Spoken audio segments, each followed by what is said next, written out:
അഭിനയിക്കുന്നുണ്ടോ എന്ന് പോലും നമുക്ക് മനസ്സിലാവില്ല. ഞാൻ പേഴ്സണലി താങ്കളുടെ ഒരു ഫാനാണ്, ടു ബി ഓണസ്റ്റ്. തോന്നുന്നുണ്ട് ഞാൻ റിയൽ ലൈഫിൽ അഭിനയിക്കും, പക്ഷെ റീലിൽ അഭിനയിക്കില്ല എന്നൊക്കെ. ഓക്കെ, അപ്പോ ഇപ്പൊ മുകുന്ദൻ ഉണ്ണി അസോസിയേറ്റ്സ് എടുക്കുകയാണെന്നുണ്ടെങ്കിൽ ഓക്കെ, വളരെ സട്ടിൽ ആയിട്ടുള്ള എക്സ്പ്രഷൻസ് ആണ്. അതിനകത്ത് തന്നെ ഒരു ഷിഫ്റ്റ് ഓഫ് ക്യാരക്ടർ ഉണ്ട്. സോ സ്റ്റാർട്ട് ചെയ്യുമ്പോഴത്തേനും പിന്നെ എൻഡ് ചെയ്യുന്നതൊക്കെ വേറൊരു ഗ്രാഫിലാണ് നിൽക്കുന്നത്. സോ താങ്കൾ എടുക്കുന്ന ക്യാരക്ടേഴ്സ് എങ്ങനെയാണ് ഈ ഒരു ക്യാരക്ടർ എടുക്കാം അല്ലെങ്കിൽ ഞാൻ ചെയ്യാം എന്ന്? എനിക്ക് സത്യത്തില് എനിക്ക് അങ്ങനെ പടങ്ങൾ വരണ പടങ്ങളെ ചെയ്യണേ, അത്രേ ഉള്ളൂ.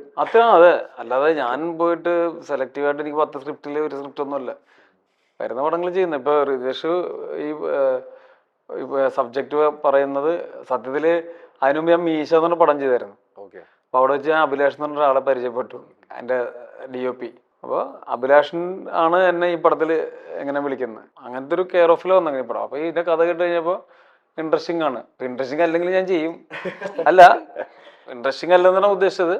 എനിക്ക് ഭയങ്കര ഇൻട്രസ്റ്റിംഗ് ആയിട്ട് തോന്നി. കാര്യം റിതേഷിന് മലയാളം അറിയില്ല, എനിക്ക് ആകെ അറിയാവുന്ന മലയാളമാണ്.